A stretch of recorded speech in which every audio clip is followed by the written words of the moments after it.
Yatsura has no literal meaning. The Japanese dictionary defines it as a word used to speak roughly about people or things. This means, depending on context, you can translate Yatsura any way you want. If this idea offends you, and if you think everything I say and do is with the goal of scoring woke points, go ahead and dislike this video, leave a comment telling me how ugly and unprofessional I am, and have a nice rest of your day. But if you're curious about the etymology of Yatsura, the craft of translation, and in why context is everything in translation, stick around.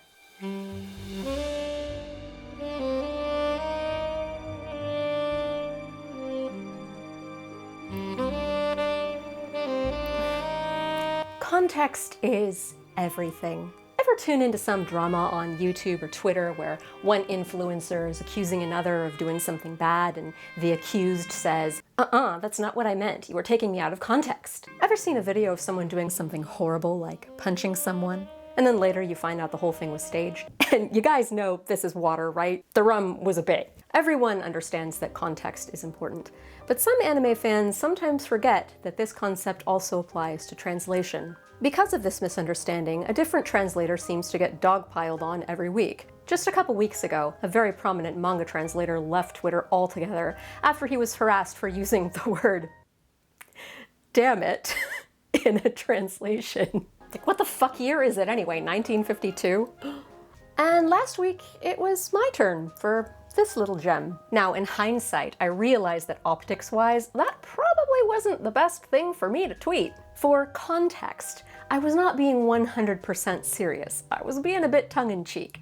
I knew that I was most likely going to change my translation later in the edit, and I made that post as a sassy little shit post for my fellow translators to giggle over. For additional context, I did not provide the general public with any other pertinent information about the project, the story, the characters, the scene, the situation, or any of the other factors that would lead me to consider the choice of incels for Yatsura. And for additional context, many of the people who were offended by the tweet or who bullied me for it probably have no idea who I am, what I'm like as a person, or what any of my credentials are, so they probably dreamt me up to be something like this. I just love injecting my feminist agenda into my translations, killing the patriarchy one anime at a time.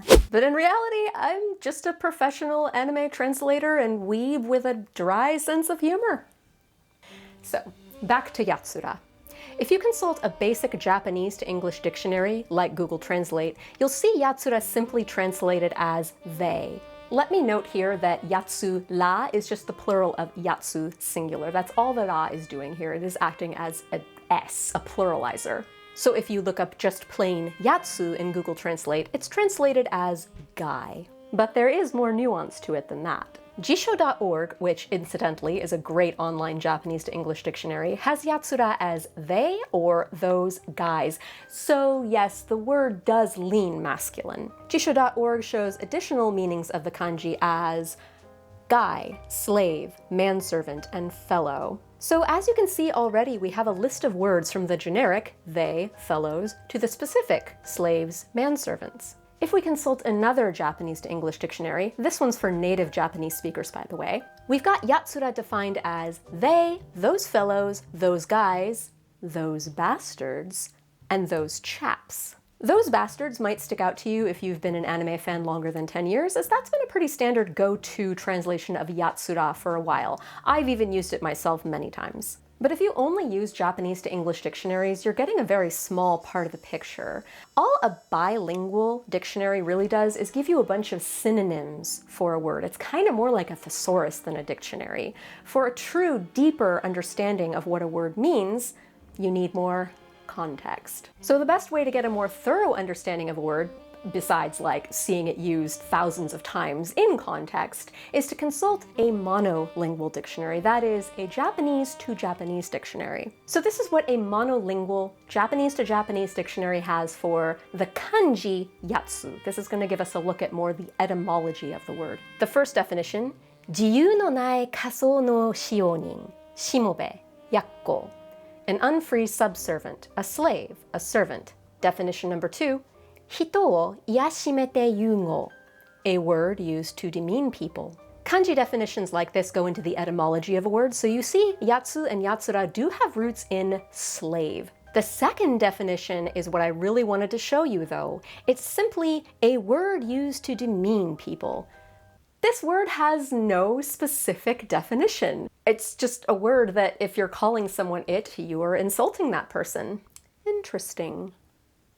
And now let's look at the definitions of yatsu as a word, not the kanji. This is where things get really interesting. Hito, mata wa mono wo ranbou na taido de yugo. Noun, a word used to speak roughly about people or things. Definition number 2, a pronoun for aitsu. And then aitsu is defined as are no ranbou na iikata, or a rough way of speaking about that thing over there. So based off of these definitions and looking at the big picture, yatsura means an insulting word used in place of a they-them pronoun, or in other words, yatsura means insert insult here. But which insult, you may ask in earnest? I must know! And the truth is, even though yatsu and yatsura do have their roots, their origins in the word slave or manservant, it doesn't really literally mean that anymore. Just like when you're calling somebody a bastard to insult them, you're not literally saying, oh, you person whose parents are not married.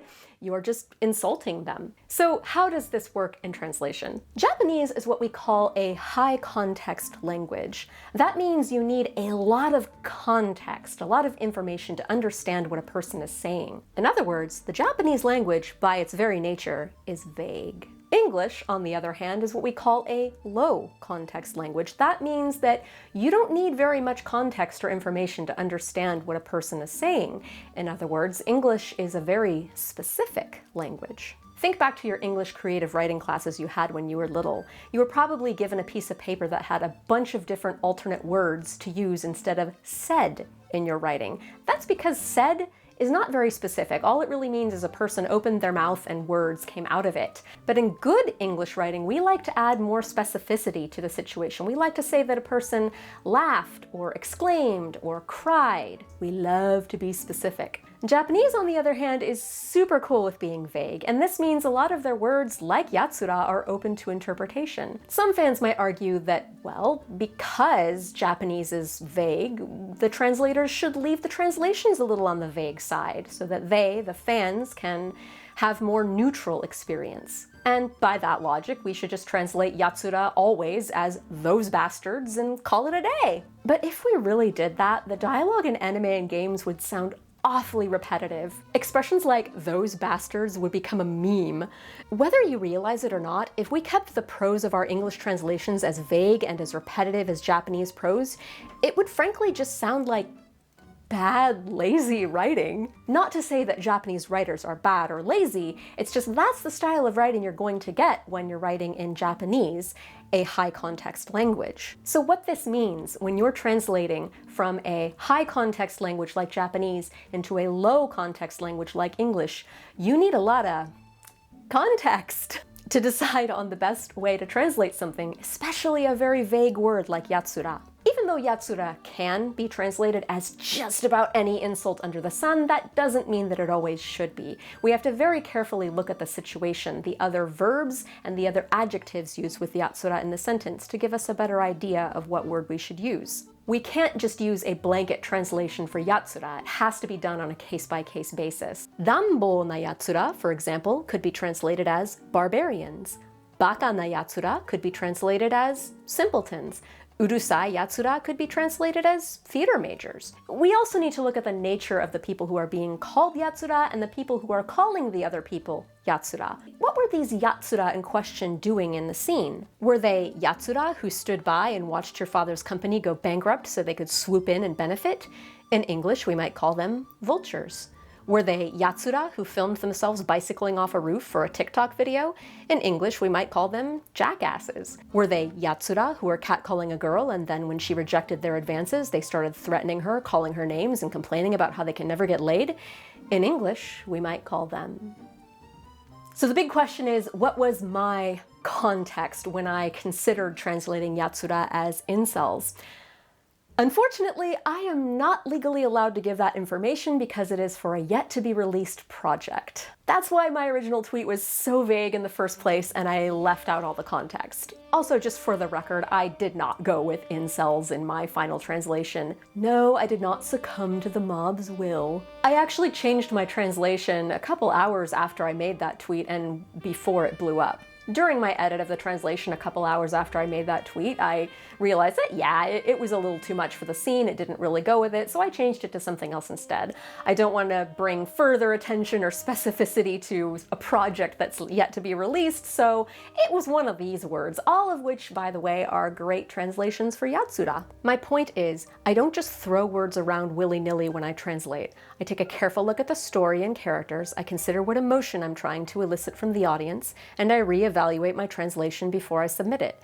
And even after I've submitted my translation to my team, it still has to go through another couple editors before it's approved and sent to the client. The client, in turn, has in-house translators who give scripts a final check. Even if I wanted to ruin your favorite anime or game by randomly inserting some culture war buzzword that offended you into it, it would be awfully difficult for me to get away with it, I think is the takeaway here.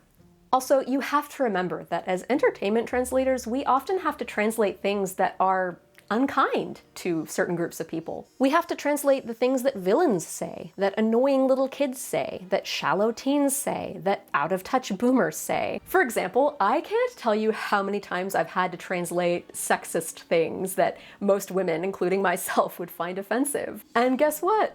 I love translating for those characters. It's so much fun to get inside another person's head, especially if they're very different from you and have a very different worldview, and try to make their words come to life, to try to make them authentic and give them a voice. I still get this enjoyment as a writer, as a translator, even if these are characters that I don't like personally and that the audience is supposed to empathize with. Harass the message, not the messengers, I think is what I'm trying to say here. So that's my explanation of Yatsura, the drama, and that's all I'm going to say about it. I hope I shed some light on the Japanese language and the translation process, and hey, PSA time, translator harassment is a legit problem in the community. Don't harass translators, the people who help you bring the entertainment that you love so much. I've made a couple videos about harassment other translators have faced, so check those out if you haven't already, and if you do see any ignorant Yatsura being shitty to a translator, letterer, or dub script adapter, do speak up. Many of you watching this video already do support us, and we're all really grateful to have good Yatsura like you in our corner. Also grateful to the smart Yatsura and the Loke community who help keep me sane, and to all my patrons who help me and my husband eat food and stuff. That's all for now, and I'll see you in my next very normal, very uncontroversial video. Delicious sweet water.